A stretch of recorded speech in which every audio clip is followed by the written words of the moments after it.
여러분 안녕하세요. 쌤서희TV 최서희입니다. 자, 오늘은 고1, 고2 학생들을 중심으로 한번 얘기를 해볼게요. 우리가 이제 수능이 그해 고3들을 중심으로 이루어지다 보니까 수능 연계는 언제 해야 되고 기출분석 언제 해야 되고 육모, 구모는 언제고 마지막 수능 D-Day 뭐 30일 때는 뭘 하고 이렇게 얘기를 많이 하잖아요. 그러다 보니까 선생님 저는요 고1인데요.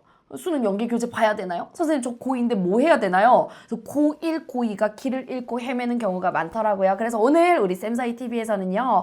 고1, 고2 학생들의 1년 로드맵을 한번 짜보려고 합니다. 준비됐나요? 네, 같이 출발해 보도록 할게요.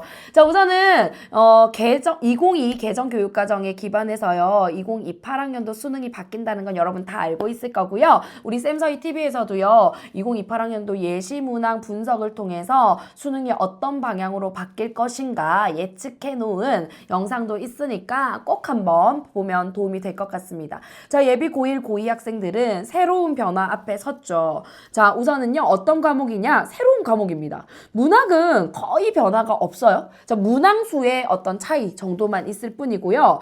뭐, 문학은 기존 그대로 공부하셔도 무방합니다. 자, 그런데 독서와 작문이라는 new 과목, 그리고 화법과 언어라는 new 과목이 생겼잖아요.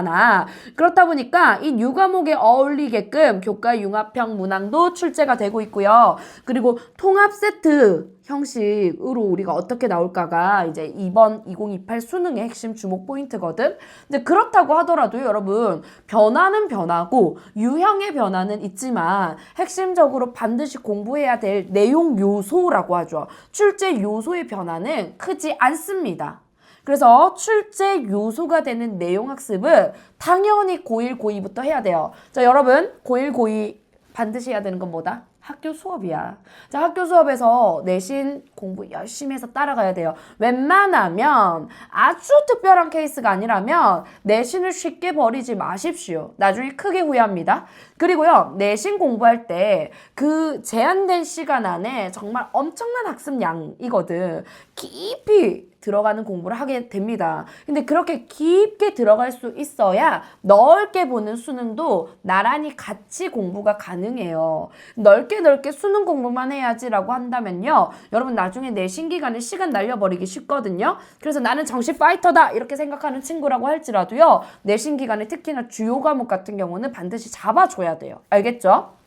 자, 우리 2028 수능을 준비하는 예비 고1, 고2 학생들은요. 재수생 두려워할 필요 없습니다. 왜냐? 바뀐 수능이잖아. 재수생도 바뀐 상태에서 처음 보는 수능이기 때문에 재수생이 떨고 있어. 그러니까 우리에게는요. 어찌 보면 지금부터 탄탄하게 준비한다면 나 재수 없이 제대로 한 방에 수능 주도권을 잡고 갈 수 있겠어라는 여러분 자신감 가져도 좋습니다. 자, 그렇다면 선생님 고3은요. EBS 연계 교재 잡고 간다는데 고1, 고2는 도대체 그러면 연계 교재 공부도 아니고 국어 공부 정확히 뭘 해야 될지 모르겠습니다. 일단 그냥 학원을 다녀야 될까요? 아니면 아무 인강이나 들으면 될까요? 아니야. 여러분 공부하는 방식을 제가 딱 알려드릴게요. 자, 두 가지입니다. 두 가지의 균형 감각을 가지고 간다라고 생각하면 돼요. 얘들아, 언어는 감이야. 이런 말 들어봤어요? 국어는 감이야. 영어는 감이야. 특히나 이 언어를 다루는 과목에서 그런 말 많이 하는데요. 이 감이라는 게 그냥 느낌으로 푸는 게 아니라요. 언어적 직관이라고 하거든요. 언어적 직관이라는 건 어떻게 생길까요?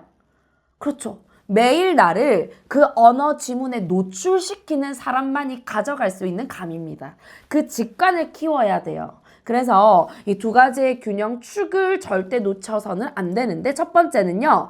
나만의 국어 학습 진도를 끌고 가야 돼요. 이 자기주도가 안 되는 친구들이 이제 학원에 가는 거야. 알겠죠? 나만의 국어 진도축만 잘 잡고 끌고 갈 수 있으면요. 여러분 사교육 국어 굳이 받을 필요 없습니다. 그리고요. 데일리 과제축을 매일매일 가지고 가는 거예요. 이게 뭐냐 하면 나만의 진도축은요. 이제 내가 다른 과목 학습도 해야 되니까 뭐 월, 수, 금 또는 나는 화목만 할 거야. 이런 식으로 정해. 딱 고정적인 시간을 정해서요. 이 진도를 매일매일 개념 플러스 문제 적용 방식으로 학습을 하는 걸 끌고 가야 되는데 이건 혼자서 하는 게 아니라 강의를 같이 듣는 것이 좋아요. 왜냐하면 선생님들이 중요하다고 말하는 지점들을 여러분이 놓칠 수도 있고요. 선생님들의 꿀팁을 여러분이 가져갈 수도 있거든요. 자, 그건 그거고 내가 절대로 스스로 하지 않으면 국어는요, 사고의 학문이기 때문에 내 머릿속에서 일어나는 사고의 스크래치를 스스로 긁어주지 않으면 절대 그 방향대로 평가원이 요구하는 사고를 할 수가 없거든요. 자, 배운 걸, 이 진도축에서 배운 걸요, 데일리 과제로 학습해 나가는 거야. 적용해 나가는 거예요. 수영하는 거랑 똑같습니다. 이해됐어요? 자, 선생님 조금 막연하게 느껴집니다. 이제부터 하나씩 풀어가 볼게요. 우선 첫 번째, 내 학습 진도축이라는 게 무엇이냐? 여러분, 진도축은요, 강의를 듣는 것이 좋아요. 자, 강의를 듣지 않고 혼자 본다면 시간을 2배, 3배 많이 들이게 됩니다. 그래서 강의로 정말 학원 다니지 않고요. 인터넷 강의, EBS 강의로 내가 내 공부 끌고 갈 거야. 단, 고정 시간을 딱 정해주는 게 좋습니다. 제가 추천하는 건요, 주 2, 3회. 3회를 넘기지 마세요. 너무 과부하 걸리면 다른 과목 공부 못합니다. 알겠죠? 주 2, 3회 하루에 2시간 정도, 2시간 이내면 좋아요. 2시간 이내. 자, 여러분 강의로 치면요, 1강을 넘기지 마세요. 하루 한 강입니다. 나 괜히 욕심나서 막 의욕이 넘쳐서요, 하루에 2, 3강 막 몰아서 보는데요, 절대로 언어적 직관은 몰아서 공부하는 사람한테는 안 생깁니다. 매일 일정량을 꾸준히 학습하십시오. 자, 그랬을 때 우선 12월부터요 3월 말까지 요 시기 동안에는 기본 기초 전체적인 개념을 쭉 한번 훑어놓는 것이 필요해요. 그래서 국어로 치면요, 문학, 그리고 독작, 독서와 작문, 그리고 화언, 화법과 언어, 이 각 파트별로요, 2022 개정에서 중요하다고 하는 핵심 출제 요소, 핵심 개념이 요런 내용 요소를 가지고 있구나라는 것을 여러분이 세워나가야 되는데, 그게 뭐냐면요, 고1, 고2를 위한 최서희의 2028 최서희의 국어 단판이라는 강의가 있습니다, 여러분. 사실 교재만 사서 본 친구들도 있는데요, 교재 너무 잘 돼 있잖아. 근데 이 교재를요, 강의랑 병행해야만 시간을 좀 더 덜 들이고 더 많은 엑기스를 가져갈 수가 있어요. 알겠지? 자, 이걸 12월부터 3월까지 여러분이 매일 꾸준히 주 2, 3회 정해서 끌고 가세요. 그게 내 학습의 진도축이야.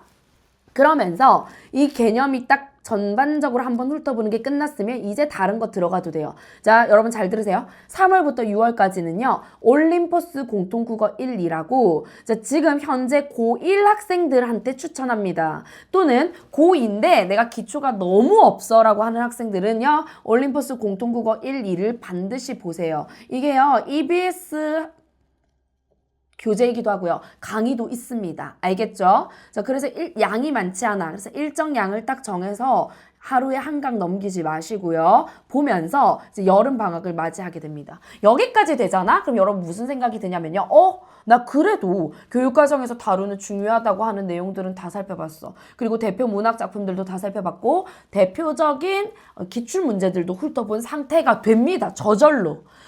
조급해하지 마세요. 그리고 여름방학을 맞잖아. 여러분 여름방학은 황금기, 이 황금기 뭘로 보내야 돼요? 문법입니다.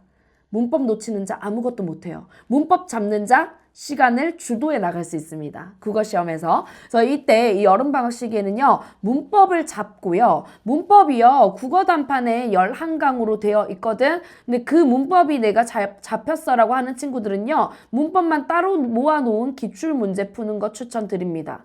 또는요, 이제 개인 약점 파트라고 돼 있는데 개인별로 자기가 약한 게 달라. 난 현대소설이 약해. 난 현대시가 약해. 나 고전시가가 약해. 그렇다면 이 여름방학은요, 문법 플러스 모든 걸 다 하려고 하지 말고 그 중에서 내가 약한 파트 하나를 끌고 와서 공부를 합시다. 알겠죠? 여기까지 됐어요?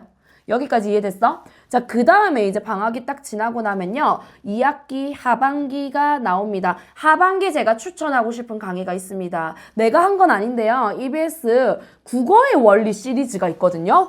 너무 잘 나왔고요. 이번에 2022 개정교육과정을 반영한 그런 교재가 나왔어요. 여기 보이시나요? 일단 고전시가, 현대시, 독서, 문법 이렇게 파트가 나와 있거든요. 이 중에 내가 약한 것들 먼저 고르세요.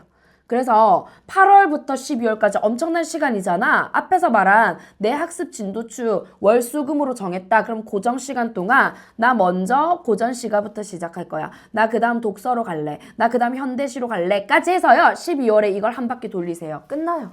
여러분 이것까지 하면요. 엄청 비싼 사교육 다 필요 없습니다. 알겠죠? 이게 안 돼? 이게 안 되면 사실은 공부 스스로 못한다는 얘기야. 이 정도도 못해? 못한다는 얘기입니다. 그래서 여러분 여기까지 딱 오고 나면요. 이제 조금 든든합니다. 왜냐? 이 학습 진도축과 동시에 보통은 학원을 다니면 매일매일 해오세요라고 과제를 내주는데 그게 다 기출문제거든요. 그러면 그 데일리 학습을요. 내가 만들어가는 거야. 어떻게 해요? 자, 우선은 고1, 고2 학생들 자기 수준을 딱 객관적으로 보세요. 내가 3등급 이하야. 내가 지금 내 학년에 있어서 3등급 이하야. 그러면 그 학년 기출문제를 먼저 보셔야 됩니다. 근데 대부분 학원에서는요. 고3 기출을 많이 줍니다. 그거 수준 차이 너무 난다?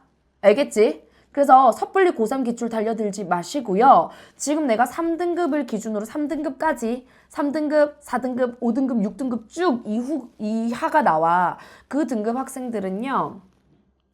자기 학년 거 봐야 됩니다. 자기 학년 거 봐도요. 나중에 기출 없어서 못 풀어. 데일리 학습으로 매일매일 풀 거니까. 근데 내가 1, 2등급이 나와. 그러면요. 한 학년 업그레이드 시켜서 기출 문제 봐도 돼요. 내가 고1이라면 고2 기출 봐도 좋고요. 내가 고2라면 고3 기출 봐도 괜찮습니다. 1, 2등급이 학력평가 기준 나오는 학생들이라면. 그러면 이 데일리 학습을 어떻게 끌고 가느냐. 교재를 하나 구입해서요. 기출 문제로 이루어진 교재가 있습니다. 제가 EBS 교재로 는요 하삼독이라고 하루 세 지문 독서 이렇게 나와 있는 게 있거든요. 또는 EBS 올림포스 기출문제집이 따로 나와 있습니다. 거기에 보면요. 독서 따로 문학 따로 교재가 한 권씩 나와 있어. 자 보시고 여러분이 그거 선택하시되 선생님 저는요 뭐 마더텅이나 자이스토리나 다른 기출문제집 이미 보고 있는데요. 문제 없어요. 그거 보셔도 됩니다. 그러나 이제 막 시작하는 학생들이라면 제가 EBS를 추천하는 이유가 그 지문에 문항 코드만 입력하면 바로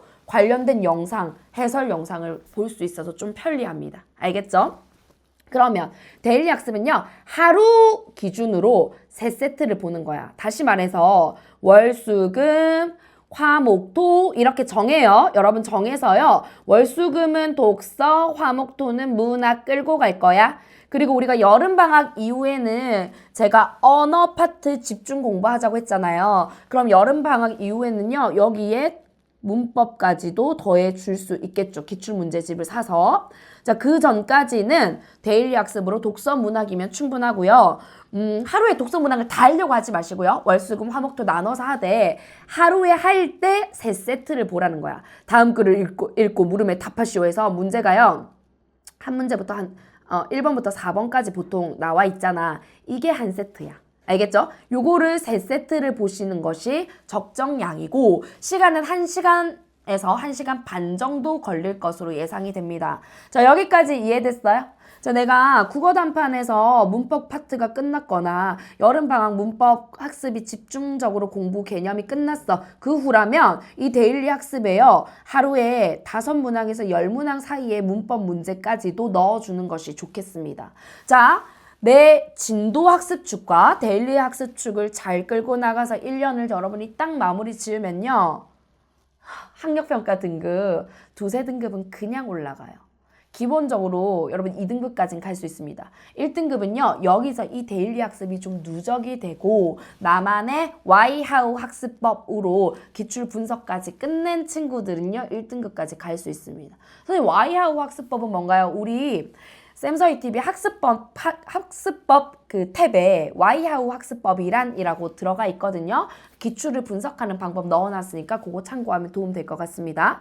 자, 여기까지 스텝 1이야. 선생님 저 스텝 1 다 끝냈어요. 이제 뭐 할까요? 그럼 스텝 2로 넘어오면 되고요. 스텝 2가 이제 기출 분석의 꽃이라고도 할 수 있죠. 고3 학력평가 그리고 모의평가인데요. 학력평가는 뭐고 모의평가는 뭐죠? 여러분 모의평가는요. 수능 출제 기관이 어디예요? 교육과정평가원이죠. 평가원에서는요. 11월 수능 수능을 출제하기 전에 6월과 9월 고3 모의고사를 출제해서 경향성을 보여줍니다. 그리고요, 올해 수능 치는 학생들 수준 파악도 합니다. 이런 수준이구나 라고. 그래서 11월에 최종적으로 난도 조절도 하거든요. 다시 말해서 고3 6월, 9월, 11월 수능 문제가요, 모의평가라고 해서요, 평가원 주관의 시험이고, 그 이외 나머지 달에 보는 시험을요, 우리는 교육청에서 주관하는 학력평가다라고 얘기를 합니다. 여기까지 이해됐어요? 그래서 스텝 1이 된 친구들만 스텝 2로 갈 것. 과하게 욕심내서 스텝 2를 함부로 건드리지 말 것.